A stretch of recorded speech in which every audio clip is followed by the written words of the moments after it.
This video is going to explain how to use the table mode on your Casio FX83 GT Plus.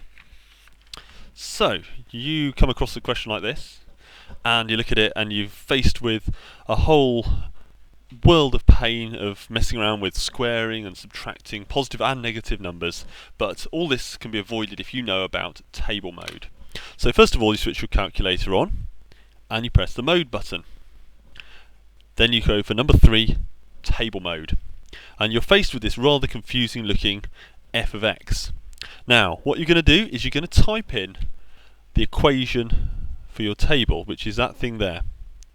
Now that bit there is the y, and what you're going to type in is the x squared minus 4x plus 3. And it's very simple. You do it like this. First of all, you push the red alpha button, and that lets you type in the little red x that's just there. Now our equation has x squared, so it won't come as a surprise to hear that you have to push the squared button, so there's an x squared.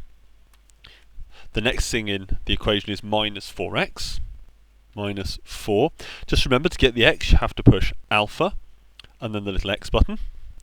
And we finish off with plus 3. And that's the first bit done. So we hit our equal sign, and it says start. Now, we start at minus 1. Our table goes from minus 1 all the way over to 5. So we start at minus 1. So we type that in and hit equals. And we end at 5, which conveniently is the number that's already stored. Pardon me. Finally, we've got to tell it the step. That's what the numbers are going up in, and it's going up in ones, so step of 1 is exactly what we want. And we hit equals a final time, and we're faced with this. Now it looks a bit confusing, but what you've got here is the table vertically. So if we look there, the minus 1, it's telling us that there's 8. Now before I go writing 8 in there, I'm just going to check that the numbers that I know in advance are actually right. So 0 should go with 3. Okay, that's right.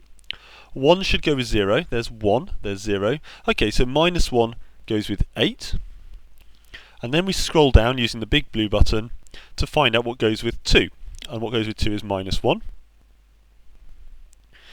And then you can see 3 goes with 0, which matches that. 4 goes with 3, so we write that in. And finally, 5 goes with 8, which is already in the table. So that's it. Using table mode, really simple way of plotting quadratic graphs, and in fact any other kind of graph. Thank you for listening.